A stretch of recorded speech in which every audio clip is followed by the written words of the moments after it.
home all alone looking at the rain. I'm just gonna tell you straight, baby, I'm home all alone. So Harley-Davidson's second innings in the Indian market has been a decent one after it collaborated with Hero MotoCorp and got us the X440. Now the X440 is a nice motorcycle, but it had its own set of faults such as the quality issues and the way it looked. To address those issues, Harley-Davidson has launched the new X440 T. Now this motorcycle isn't a replacement of the X440 but more of a new variant, as the older motorcycle is still on sale. It gets cosmetic updates and mechanical updates. So let's find out if the X440 T ticks all the right boxes or not.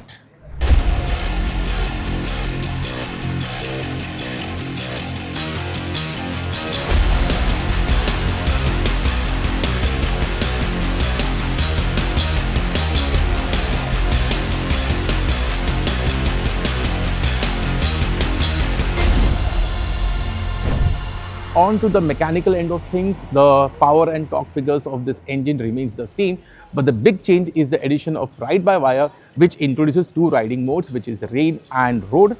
Rain has a softer setting in terms of the throttle calibration. It feels more relaxed to ride it. And the highlight for this engine for me personally is the amount of torque. It's a long stroke engine. It gives you a lot of torque. You can ride this motorcycle in third gear. Still in city traffic, no problem, nothing. Speeds around 30 kph in third gear is possible, and the 6-speed gearbox also works very well. The second aspect is when you shift the power to the road mode, it feels more spritey, the acceleration is good. Even the exhaust note of the motorcycle changes and the X440T feels more alive. And I particularly like this dual nature of this engine because when you want to chill and relax, you can chill and relax on this motorcycle. When you want to hustle or ride fast, the X440T is up for the task and the challenge, and I think this makes the X440T stand out in this segment because most of the other motorcycles are very single dimensional, either they are very relaxed or a bit quick. With the X440T, you have this possibility of changing the ride modes and changing the nature of the motorcycle, so the overall performance of the bike is impressive.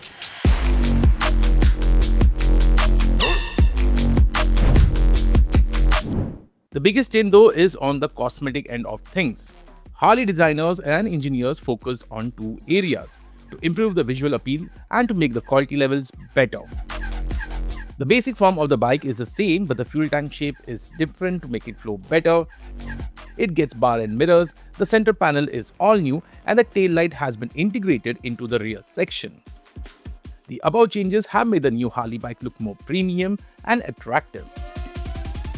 There are also 4 new color options, and even the graphics have been redesigned.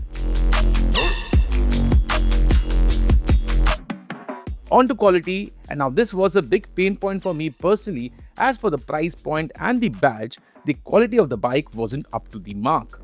However, Harley has addressed it on the new bike as the panel gaps are tight, the paint finish is good, and there are no ugly gaps between the bodywork and the panels. Even the exhaust muffler finish is much improved, and with respect to quality, there is a huge step up. Talking about features, you get the same TFT digital instrument console, which can be controlled via switch cubes, and there is also panic braking alert, which actuates the indicators under hard braking.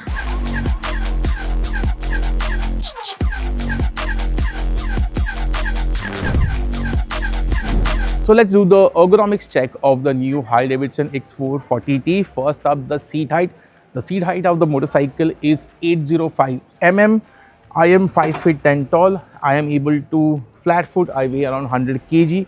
So the seat height is slightly on the taller end, and the motorcycle, because of the new panels also, is a bit wide. So maybe for shorter riders, the seat height might be a bit bothersome. Now let's check out the ergonomics of the motorcycle. You get a nice flat wide handlebar, and the foot peg, as you can see, is center set. So the riding posture is of a typical roadster. It's very upright, it's very comfortable. And the second aspect is the weight of the bike. It is pretty heavy, like slightly heavy at 192 kg, but most of the motorcycles in this segment are heavy. But in terms of moving the bike around in the parking lot, I don't think so you would require much effort. So yeah, it's very comfy and nice.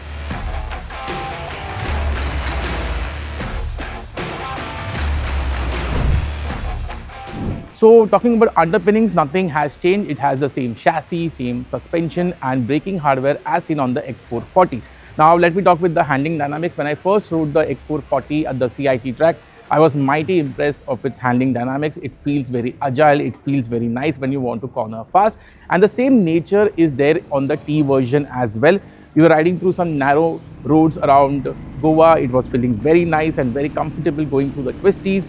Feels very confident. So in terms of the handling, if you want to go on the mountain roads, have some fun, the Harley-Davidson is up to the challenge. Second thing is the suspension. I think the suspension tuning is fantabulous because it absorbs most of the broken roads very well. Hardly do you get tossed off the seat. So the ride quality of the bike is very good. And talking about the braking performance, I like the bite and the feedback from the lever of the front. But at the rear, I think the bite could be slightly stronger. So in terms of dynamics also, the motorcycle is very sorted.